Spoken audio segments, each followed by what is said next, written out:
New ইয়র্কে 4 দেশের রাষ্ট্র সরকার প্রধানদের সঙ্গে বৈঠক করেছেন অন্তর্বর্তী সরকারের প্রধান উপদেষ্টা অধ্যাপক ডক্টর মোহাম্মদ ইউনূস। এই বৈঠকে দ্বিপক্ষীয় সম্পর্ককে নতুন উচ্চতায় নিয়ে গেছে বলে মন্তব্য করেছেন প্রধান উপদেষ্টার প্রেস সচিব শফিকুল আলম।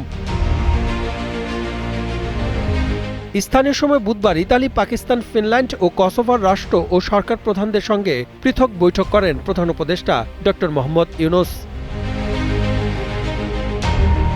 দিনের শুরুতে তিনি নিউ ইয়র্কের একটি হোটেলে ইতালির প্রধানমন্ত্রী জর্জিয়া মেলোনির সঙ্গে দ্বিপক্ষীয় বৈঠক করেন।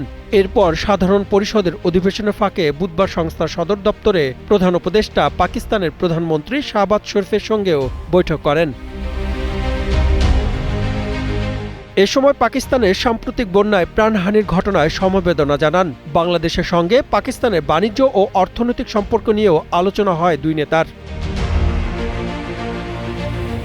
এরপর প্রধান উপদেষ্টা ফিনল্যান্ডের প্রেসিডেন্ট আলেকজান্ডার স্টাব এবং কসোভোর প্রেসিডেন্ট ভজোসা ওসমানির সঙ্গেও বৈঠক করেন। পদ্মা সেতু, মেট্রো রেল এবং এলিভেটেড এক্সপ্রেসওয়ে নির্মাণের গর্বিত অংশীদার বসুন্ধরা সিমেন্ট। প্রেস সচিব শফিকুল আলম জানান, প্রধান উপদেষ্টার সঙ্গে রাষ্ট্র ও সরকার প্রধানদের প্রতিটি বৈঠকে বাংলাদেশের আগামী নির্বাচন নিয়েও আলোচনা হয়েছে। তিনি বলেন, ইতালির প্রধানমন্ত্রীর সঙ্গে বৈঠকে অধ্যাপক ইউনূস বাংলাদেশের সঙ্গে বাণিজ্য সম্পর্ক বাড়ানোর অনুরোধ করলে তিনি ইতালি বাংলাদেশ বিজনেস ফোরাম গঠনের প্রস্তাব দেন। ইতালির সাথে যেটা সেফ মাইগ্রেশন নিয়ে আলাপ হয়েছে এবং ইতালিয়ান প্রাইম মিনিস্টার কে যখন প্রফেসর ইউনূস বলেছেন যে ট্রেডের সম্পর্ক তার সাথে আরো বাড়ানোর জন্য, তখন উনি নিজের থেকেই প্রস্তাব দিয়েছেন ইতালি বাংলাদেশ বিজনেস ফোরাম করার জন্য। পরে অধিবেশনের সাইডলাইনে হাই লেভেলে বৈঠকে প্রধান উপদেষ্টার সাথে অংশ নেন তার সফর সঙ্গে এনসিপির যুগ্ম সদস্য সচিব ডাক্তার তাসনিম জারা।